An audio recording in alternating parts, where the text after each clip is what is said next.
me gledate.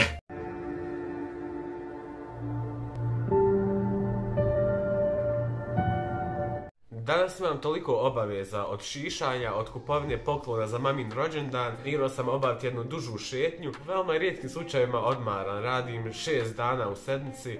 Odmaram svaku drugu nedelju ili ovako dobijem dan. Random dan dobijem tokom sedmice.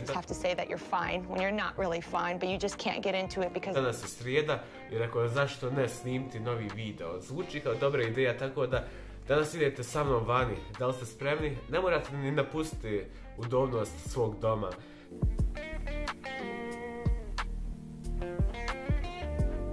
Napolju je toliko hladno, ne znam da li pada snijeg, trenutno ne pada. Zima mi je mnogo draža od ljeta, bez obzira što imamo 300 slojeva na sebi.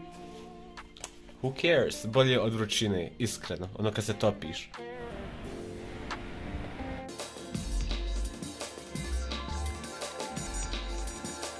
I pao je novi friz, šta mislite?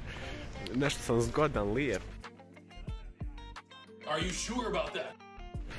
Kad niko neće da me hajpuje, moram sam sebe. Idem da kupim poklon mami za rođendan, 1. decembra rođendan. Šta je za vas najbolji poklon? Šta vas najviše obraduje ili šta kupujete svojim djevojkama, momcima, majkama, očevima? Ja odo kupiti torbu, neku fancy tašnu i parfem. Very simple.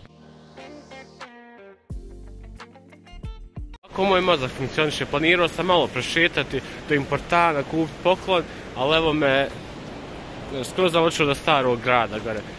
Ali dobro, nema veze, malo da se zagrijem.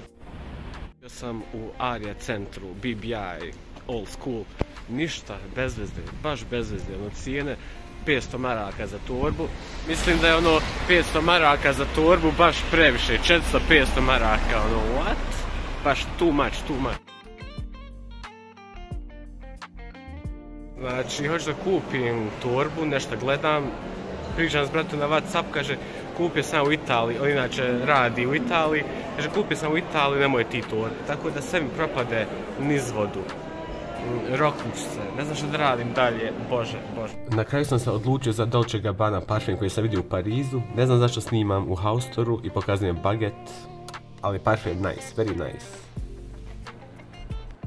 Sad je ovo dobar vibe.